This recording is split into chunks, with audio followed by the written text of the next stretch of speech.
what we're going to be experiencing here in a little bit as we approach. Well, we're going to be experiencing a little calmer weather. A little calmer weather. Yeah. We've had a north wind today or most of the day, and now we're going to get in the lee of the land, and we're about 1.85 miles, and we're going to go in through a very beautiful channel. If we have, we've had a lot of fog this year, so this is pretty an exceptional day as far as clearance. No fog and no. Yeah. We had fog for 2 weeks, which is, you know, you can have, actually one year we had fog for 2 months.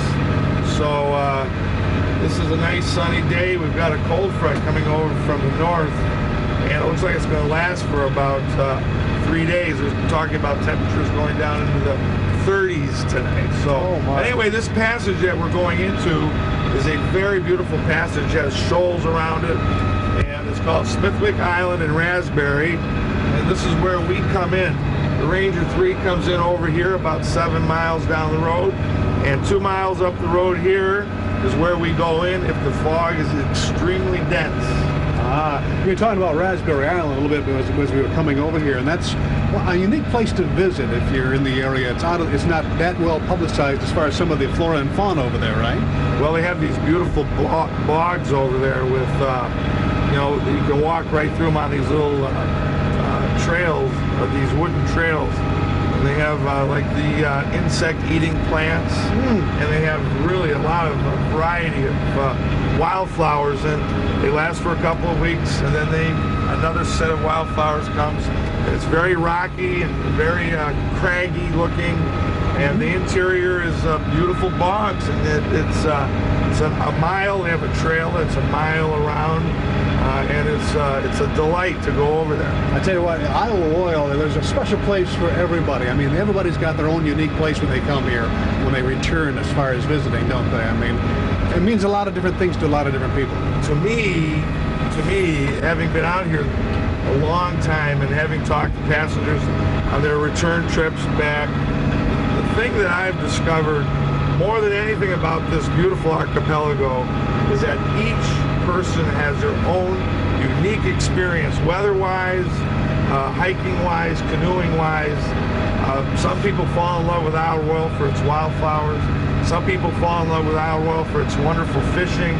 Some people fall in love with ISLE Royale for its hiking, its vistas, its sunsets, its boating, its hiking, its for its lighthouses. Some people fall in love just for the solitude. And I know a lot of people fall in love with ISLE Royale for the night sky and for the northern lights that are not as predominant right now, but in August and late September and late August.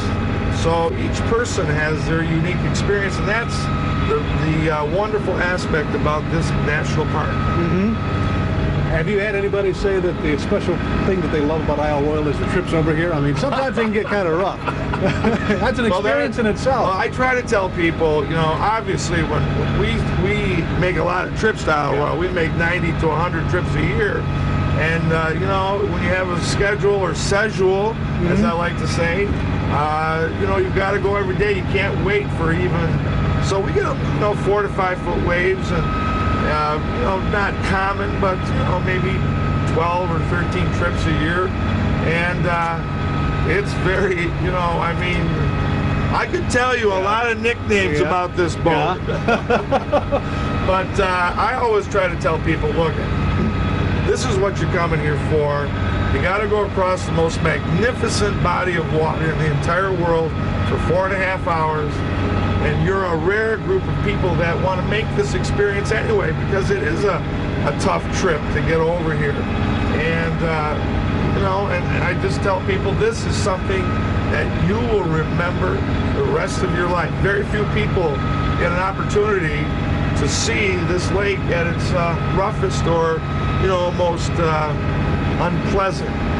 And that's all you can say. All right. Well, Lake Superior is a fickle lake. I mean, you were talking about the weather today, and suddenly you were saying that there's some things that you didn't expect that was coming in as far as weather-wise, but you handled it pretty well. I mean, this is something that you've probably been through many, many times. You've probably seen a lot worse weather than what we experienced here. I have made 1,000. Next spring, I will have made my 1,600 round trip to ISLE Royale National Park.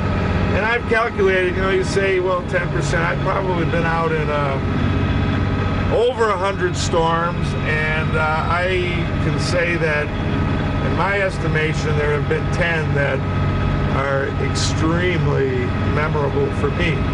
And we've been through some tough times together, and for me personally, we've hired a lot of great people, and my best friends are my crew on the boat, because you know, you don't find out what somebody's about, and you don't find out what a person's made of until you go through a rough trip together, and that's what it's all about. Right. And Captain Don proved his point as the Queen 3 made its way into Rock Harbor.